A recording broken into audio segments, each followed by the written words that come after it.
कुछ मकान ऐसे होते हैं जिनमें रहने के लिए किराया नहीं देना पड़ता है अपना जान।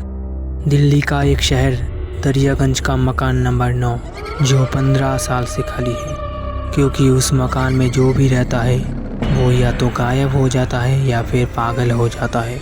वहाँ के पुलिस ने भी बहुत इन्वेस्टिगेशन किया, लेकिन उन्हें भी कुछ नहीं मिला वहाँ से, इसलिए उस इन्वेस्टिगेशन को भी बंद करना पड़ा। पर अजीब बात यह है कि ये सिलसिला कभी ख़त्म ही नहीं हुआ। अगर आपको भूतों से डर नहीं लगता तो ये वीडियो आपको ज़रूर डरा देगा। और ऐसे ही हॉरर वीडियो देखने के लिए सब्सक्राइब कर दो इस चैनल को। अब ये वीडियो शुरू करते हैं। ऋषि एक मिडिल क्लास लड़का दरियागंज शहर में आया था जॉब के लिए। उसे वहाँ रहने के लिए एक रूम चाहिए था। उसने बहुत सारे प्रॉपर्टी डीलर से बात किया और फाइनली सस्ते में उसे एक रूम भी मिल गया, मकान नंबर 9। मकान के ओनर ने ऋषि को पहले ही इस मकान के बारे में बता दिया था कि रात को इस मकान में अजीब चीज़ें होती है, पर ऋषि को इन चीज़ों पर विश्वास नहीं था, इसलिए उसने वहीं रहने का डिसीजन लिया। ओनर ने भी बोल दिया ठीक है। जब ऋषि ने रेंट की बात किया तब ओनर ने बोला रेंट नहीं चाहिए, बस जिंदा रहना और मकान के पीछे वाले स्टोर रूम में मत जाना। और फिर ऋषि ने सारा सामान लेकर अपने रूम में चला गया। वो बहुत थका हुआ था, इसलिए जाके पहले थोड़ा सो लेता है। जब उसका आंखें खुलता है तब वो देखता है घड़ी में रात के 9 बज चुके थे। उसने सोचा थकान की वजह से शायद गहरी नींद आ गई थी। वो बिस्तर से उठता है और हाथ मुंह धो के अपना खाना खाने लगता है जो वो होटल से पैक करके लाया था। खाना खाने के बाद वो अपने बिस्तर में जाके बैठता है और किताबें पढ़ने लगता है। किताबें पढ़ते पढ़ते उसने घड़ी की तरफ देखा तो घड़ी में 11 बज रहे थे। ऋषि ने सोचा कल ऑफिस भी जाना है तो सो जाता हूँ, पर उसे नींद नहीं आ रहा था। वो बिस्तर में लेटे लेटे सोच रहा था मकान के ओनर ने किस चीज़ के बारे में बताया था उसे, क्या है इस मकान में। ये सब सोचते सोचते उसे थोड़ा नींद आ गया, लेकिन उसका नींद टूटा एक अजीब आवाज़ से।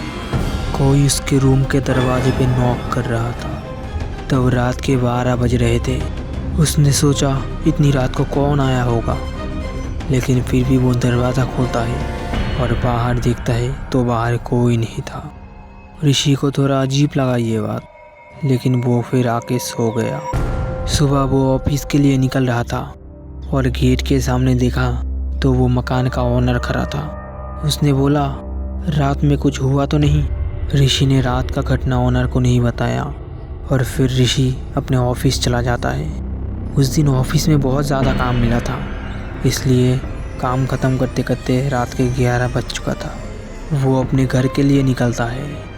उसने सोचा कोई टैक्सी वगैरह मिल जाए तो अच्छा होगा, पर पूरा रास्ता एकदम सुनसान था। ऑफिस से उसका मकान ज़्यादा दूर नहीं था, 6 किलोमीटर दूर था, इसलिए उसने पैदल चलने का सोचा। रास्ता एकदम सुनसान था और सारे दुकान भी बंद हो गए थे, बस एक दो दुकान ही खुला था। वो बहुत देर तक चलते चलते फिर अपने मकान के सामने पहुंचा। उसने रूम में अपना बैग रखा और सोने चला गया। आज ऑफिस में काम इतना ज़्यादा था, ऊपर से वो इतना दूर चल के आया, इसलिए वो बहुत ज़्यादा थक गया था। लेकिन अजीब बात है, उसे नींद नहीं आ रहा था, वो बस लेटा हुआ था। कुछ देर बाद उसे एक हल्की आवाज़ सुनाई देती है। आवाज़ एकदम हल्की थी, लेकिन ऋषि को समझ आ गया था कि ये आवाज़ नीचे वाले स्टोर रूम से आ रहा है। वो स्टोर रूम पे जाने को सोचता है, लेकिन तभी उसे याद आता है कि ओनर ने वहाँ जाने को मना किया है। लेकिन वो आवाज़ धीरे धीरे बढ़ती जा रही थी। अब ऋषि ने खुद को और नहीं रोक पाया। वो अपने रूम से निकला और स्टोर रूम की तरफ जाने लगा। जैसे ही ऋषि स्टोर रूम के पास जा रहा था, उसका शरीर धीरे धीरे ठंडा हो रहा था। उसने स्टोर रूम के अंदर जाके देखने लगा ये आवाज़ कहाँ से आ रहा है। स्टोर रूम में ज़्यादा कुछ नहीं था, एक ट्रंक था और कुछ फ़ोटोज़। उसे ये बात थोड़ा अजीब लगा, स्टोर रूम में तो ऐसा कुछ नहीं है, तो आवाज़ कहाँ से आ रहा है। फिर वो धीरे धीरे अपने रूम की तरफ जाने लगता है, लेकिन उसे तभी एक अजीब हंसी सुनाई देती है, एक औरत की। ऋषि एकदम घबरा गया था और दरवाज़ा की तरफ भागा, लेकिन वो दरवाज़ा बंद हो गया था। ऋषि ने बहुत कोशिश की लेकिन वो दरवाज़ा नहीं खोला। फिर ऋषि के कान के सामने एक आवाज़ सुनाई देती है। एक औरत बोल रही थी, तुम इस घर में क्यों आए हो? ये घर मेरा है। आवाज़ हल्की थी लेकिन एकदम पास से आ रहा था। ऋषि अब बहुत ज़्यादा डर गया था, लेकिन वो औरत की हंसी की आवाज़ बढ़ती ही जा रही थी और फिर ऋषि एकदम बेहोश हो जाता है। सुबह जब उसकी आँख खुलता है तब वो बिस्तर पे लेटा हुआ था। पास में मकान के ओनर और 2 लोग बैठे थे।